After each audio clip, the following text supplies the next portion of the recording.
Social science को हम science किस बुनियाद पर कहते हैं? क्योंकि सब्जेक्ट्स जिन्हें हम साइंस समझते हैं जैसे कि केमिस्ट्री, फिजिक्स, बायोलॉजी वगैरह, ऐसे किसी नज़रिया को बुनियाद नहीं बनाते जैसे नज़रियात से अभी तक हम सोशियोलॉजी में इंट्रोड्यूस हुए हैं। मगर हकीकत इतनी सादा नहीं। सोशियोलॉजी दीगर साइंसेस की निस्बत कदरे मुख्तलिफ है, जिनमें नेचुरल वर्ल्ड को बीकर्स और माइक्रोस्कोप्स की मदद से स्टडी किया जाता है। सोशियोलॉजी की स्टडी का महवर सोशल वर्ल्ड या समाजी दुनिया है, और जब हम सोशियोलॉजी की बात करते हैं तो इसमें मुख्तलिफ नज़रियात से हमारा सामना होता है कि आखिर माशरे या समाज को समझने का बेहतरीन तरीका क्या है। मगर सोशियोलॉजी की बुनियाद भी वही बेसिक प्रिंसिपल्स हैं जो किसी हार्ड एंड क्लिनिकल साइंस के होते हैं। इसका क्या मतलब हुआ? क्या सोशियोलॉजी में भी साइंटिफिक मेथड्स यूज होते हैं? क्या इसमें एम्पिरिकल डाटा पर रिलाई किया जाता है? क्या इसमें भी ग्राफिक्स होते हैं?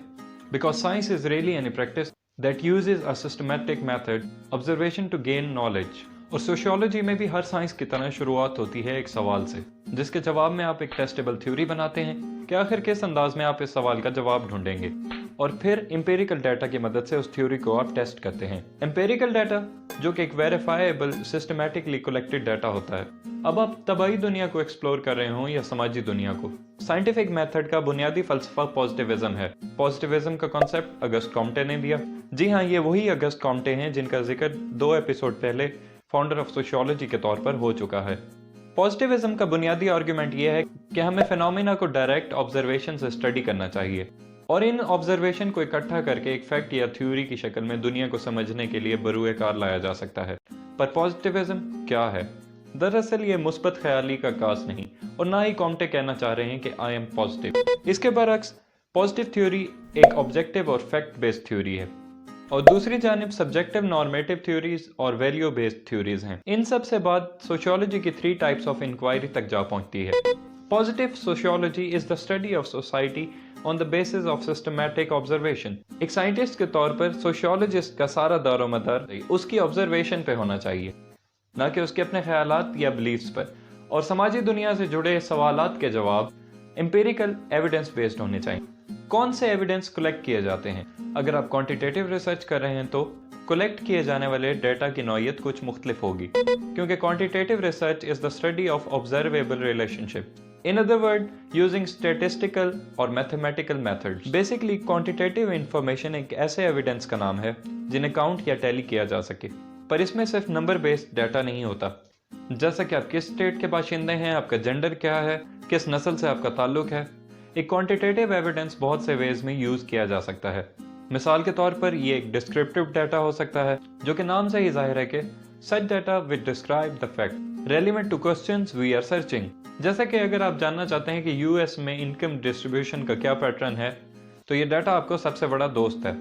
ये ग्राफ तर्जमानी करेगा कि 2014 में हाउस होल्ड इनकम किस तरह डिस्ट्रीब्यूटेड थी। इस ग्राफ में 50th पॉइंट बहुत अहमियत का हामिल है, क्योंकि ये इनकम का मीडियन है। Median means absolute middle observation in the sample.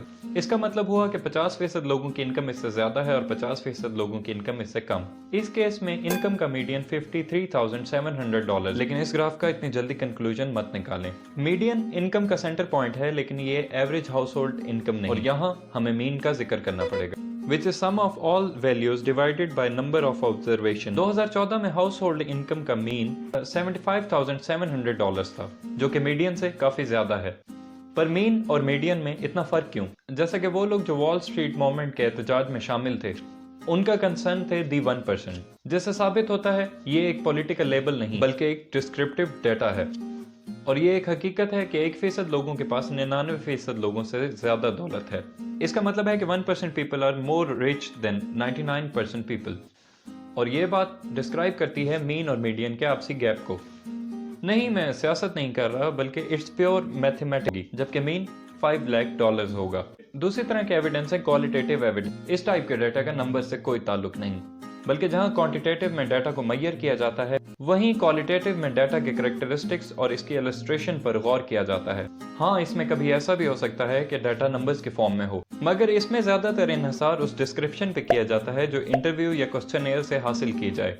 जैसा कि क्यों कुछ लोगों को शादी करने की बहुत जल्दी पड़ी हुई हो और दूसरे इन रिलेशनशिप में ही खुश होते हैं। यकीनन इस मामले में कुछ डाटा शुमारियात से गुजर सकता है, मगर ऐसे डिसीजंस में उन प्रोसेसेस को डिस्क्राइब करना बहुत अहम है जिनकी वजह से ये डिसीजन होते हैं। जैसे लोगों की पर्सनल फीलिंग्स वगैरह, मगर इन्हें किसी स्टैटिस्टिकल मेथड में मैयर नहीं किया जा सकता। माशरे से जुड़ी हर चीज़ को ऑब्जर्वेबल मैयरेबल कैटेगरीज में तकसीम नहीं किया जा सकता।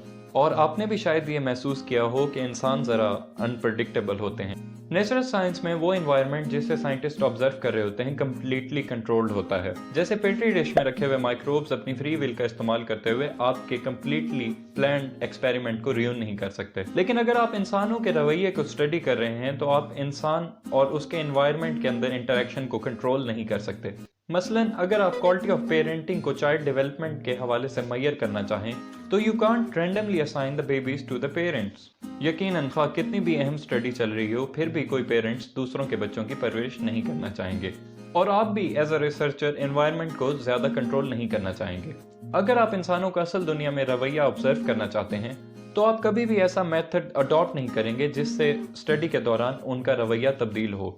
और ये एक हकीकत है कि जब लोगों को लगे कि उनको ऑब्जर्व किया जा रहा है तो उनका बिहेवियर तब्दील हो जाता है। और आज के दिन तक ऑब्जर्वर के पार्टिसिपेंट पे होने वाले इफेक्ट को हॉथॉर्न इफेक्ट कहा जाता है। एक इंसानी रवैये को साइंसी तौर पर स्टडी करना यकीनन चैलेंजिंग है, मगर पॉजिटिविस्ट सोशियोलॉजी के साथ एक और प्रॉब्लम ये भी है कि हर फैक्ट को हर इंसान पर हर वक्त अप्लाई नहीं किया जा सकता। दूसरे लफ्जों में ट्रूथ हमेशा ऑब्जेक्टिवली मैथमेटिकल नहीं हो सकता। फॉर एग्जाम्पल, अगर आप किसी को अपनी फेवरेट बुक के बारे में बता रहे हैं तो आप कतई ये दावा नहीं कर सकते कि हैरी पॉटर ही दुनिया की बेहतरीन किताब है, क्योंकि कौन सी किताब किसके लिए बेहतरीन है इसका ताल्लुक ऑब्जर्वर की पर्सनल फीलिंग और एक्सपीरियंसेस पर होता है, बिकॉज हर चीज को ऑब्जेक्टिवली नहीं देखा जा सकता।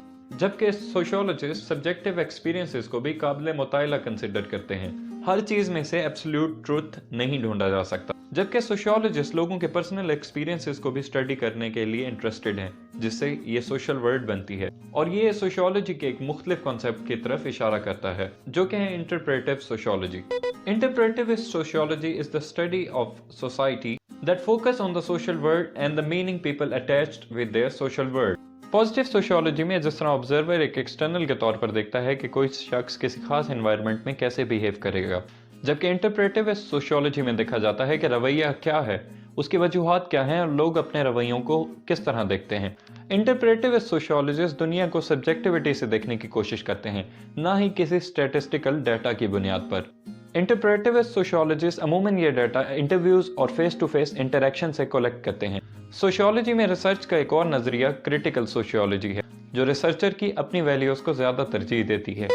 Critical sociology is the study of society that focus on the need of social change. इस नजरिए की इब्तिदा जेन एडम से हुई। इस कोर्स में इन तमाम कॉन्सेप्ट्स की हम तफसील से बात करेंगे।